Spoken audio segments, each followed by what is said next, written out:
샬롬, 반갑습니다. 오늘 예배는 녹화로 진행되는 점 말씀드립니다. 기도하겠습니다. 주님, 감사합니다. 모든 영광을 주님 홀로 받으소서.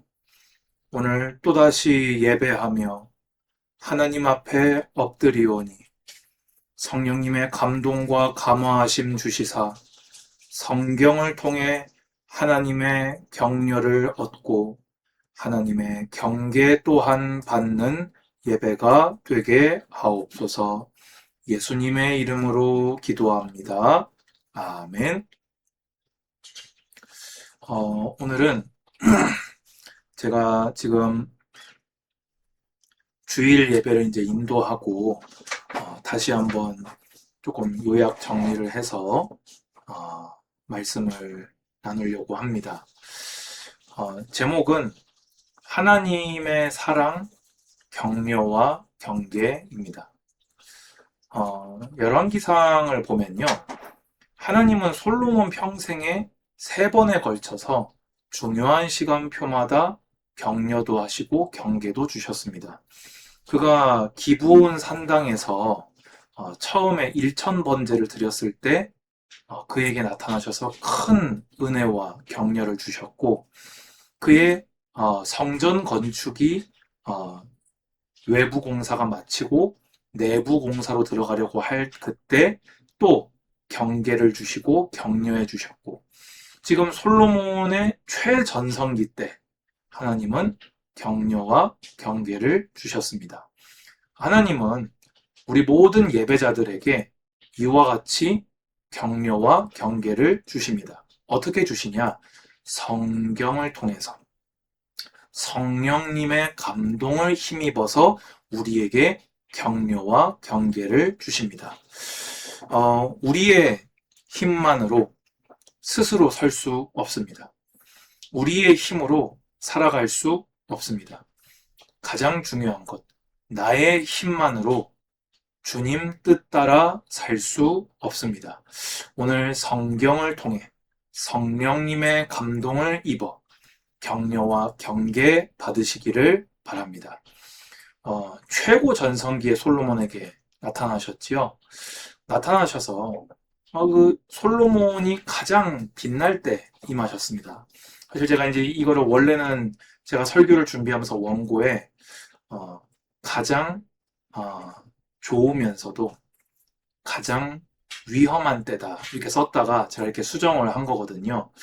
우리가 가장 빛날 때는요, 이 보이는 게 잘 없어지는 것 같아요. 저는요, 이 날이 두려워요. 제 인생에 가장 빛나는 순간이 언제 일렀는지 모르겠습니다. 이미 지나간 건 아니겠지요. 그런데 저는요, 저의 죄에 물든 마음이 두렵습니다. 제가 그때 하나님이 빛나게 해주신 건데 이거 내 빛이라고 하면서 주님 모른다고 할까봐 두렵습니다.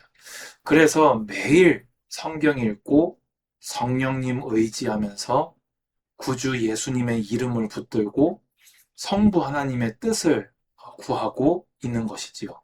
어쨌든 나타나셔가지고는요, 이 솔로몬의 기도에 공식적으로 응답을 해 주십니다.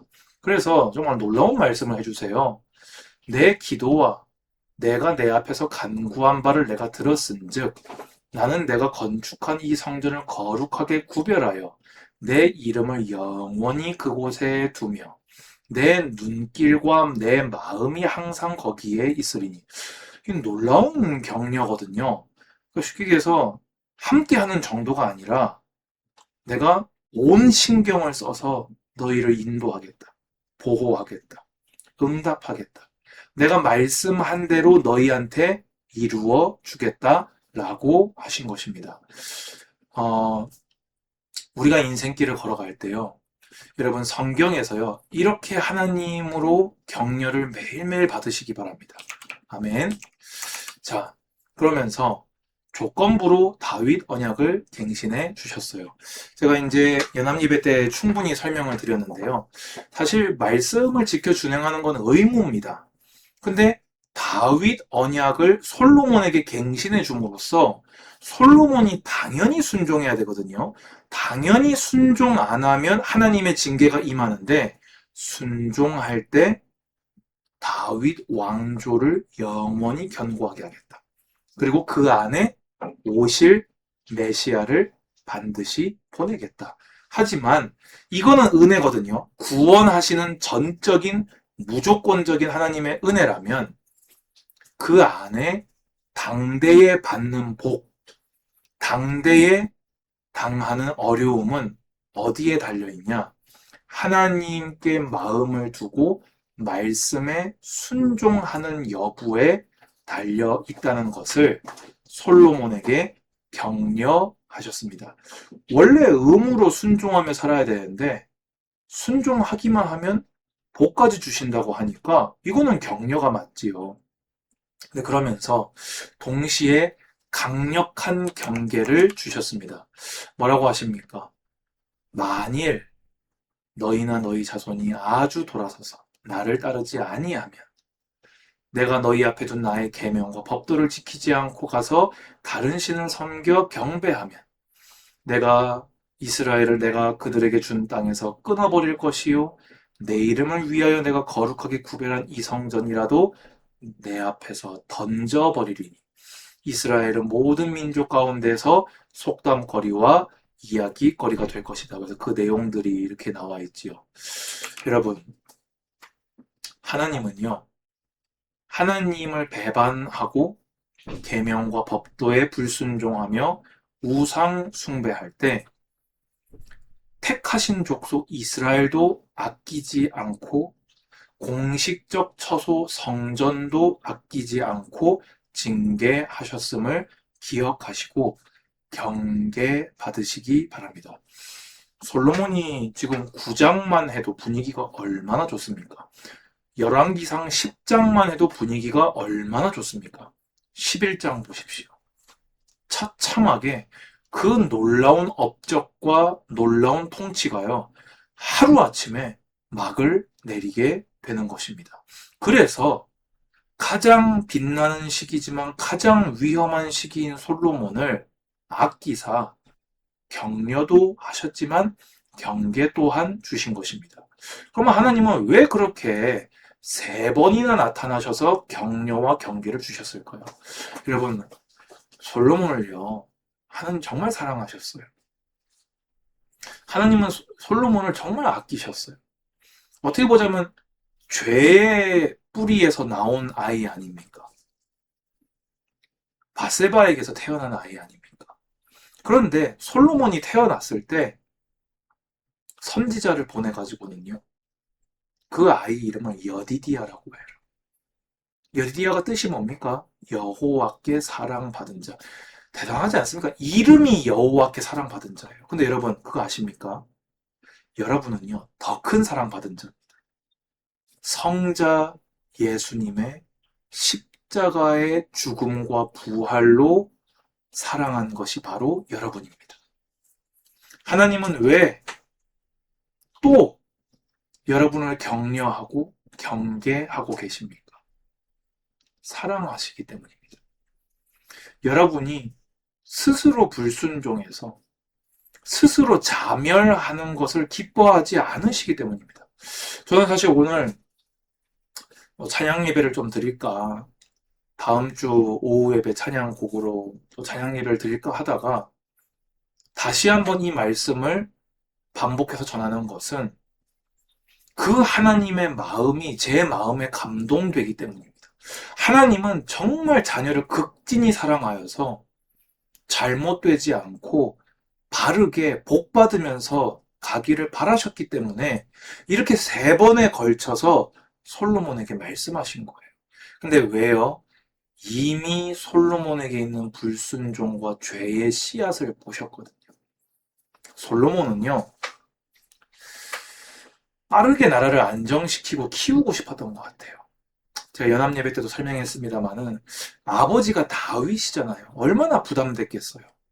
그러니까 하나님이 금지한 많은 여인들과 정략 결혼으로 국력을 강화시켰고 애국 바로와 사돈을 맺어서 말의 무역으로 마병을 많이 모아서 국방력을 강화시켰고 많은 은금을 축적했습니다. 근데 하나님이 다 금지시킨 일들이었어요. 그런데 왜 솔로몬의 나라가 부강했냐? 다윗 언약 때문에. 다윗 언약을 하나님은 신실하게 이루신 거예요. 솔로몬을 사랑하셔서 바로 진노하지 아니하시고 한 번, 두 번, 세 번 찾아오셔서 너 그러면 안 된다. 그러지 않기로 했잖냐. 너 그렇게 가다가 내가 버려버린다. 정말 큰일 난다. 그러기 전에 오늘이라도 돌이켜라. 그런데 솔로몬은 듣지 않았고 네 번째로 찾아오신 하나님으로부터 나라가 남북으로 나뉠 것을 선고받게 되었습니다. 또 왜 하나님은 그렇게까지 찾아오셔서 말씀하셨냐? 구속사 때문입니다. 다윗 언약이 뭡니까? 그 다윗 왕조를 통해서 예수님을 보내겠다는 거예요. 그러면 예수님이 오실 때까지 하나님의 나라가, 하나님의 백성이 존속이 돼야 돼요. 그러니까 그 다윗 왕조를 거룩하게 보존하시려고 찾아오시고 또 찾아오시고 찾아오시고 또 찾아오셔서 큰일 난다. 힘내라. 내가 함께 한다. 그러니까 순종만 하면 돼. 내가 다 해줄게. 라고 하면서 말씀하신 것이지요. 여러분, 정말요, 이 하나님의 타는 마음이 느껴지지 않습니까? 여러분, 우리가 언제 범죄합니까? 두려울 때요. 여러분, 그래서요, 성경을 통해 하나님의 격려 받으셔야 됩니다. 두려움이 오면요, 장사가 없어요. 패닉이 오면요, 말씀이고 나발이고 일단 살 수 있는 길로 간다니까요. 그런데 살 수 있는 길은요, 말씀에 있어요. 우리의 격려 중에 격려가 뭐라고요? 내 눈이 너에게 있고 내 마음이 내가 너와 함께 하겠다. 아멘. 우리는 이 구속사의 일꾼입니다. 아멘. 그러면서 매일 성경에서 경계를 받으십시오. 여러분 정말 받으셔야 됩니다. 이거 받지 않으시면요. 솔로몬의 그 꽃보다 귀했던 영화가요. 하루아침에 다 빼앗겨 버렸습니다. 하루아침에 그 놀라운 것이요. 다 무너졌어요. 여러분, 다윗보다 솔로몬의 치세가 더 막강했던 거 아십니까? 그런데 하루아침이었어요. 왜요? 경계를 받지 않아서. 결론 중에 결론입니다. 제가 지금 또 이 설교를 붙들고 앉은 이유입니다. 사랑으로, 은혜로, 말씀으로. 제가 연합 예배하면서 뭐라고 했죠? 좋게 하실 때 격려 받으시고 경계 받으시기 바랍니다. 우리는 피할 수 없습니다. 여러분, 요나가 하나님의 부르심과 뜻을 피할 수 있었나요? 아니요. 좋게 안 들으니까 온갖 수모다당하고 결국에는 하나님 뜻 따라 쓰임 받지 않습니까? 솔로몬 보십시오. 다윗 왕조를 보십시오. 우리 또한 하나님의 구속사의 뜻대로 부름을 받았습니다. 은혜로, 좋게, 말씀으로 하실 때 오늘 격려와 경계 받아 다윗의 길로 나아가시기를 축복합니다. 주님 감사합니다. 오늘 성경을 붙들고 성령님을 의지하며 나아가오니 우리에게 감동, 감화 주시사 하나님의 말씀으로 격려받고 경계받아서 하나님과 동행하는 순종의 백성들 되게 하여 주옵소서. 예수님의 이름으로 기도합니다. 아멘. 주 예수 그리스도의 은혜와 하나님의 사랑과 성령의 교통하심이 예배드리는 모든 예배자들 머리 위에, 가정 다음 세대들 머리 위에, 이제로부터 영원까지 항상 함께 있을지어다. 아멘. 감사합니다. 샬롬.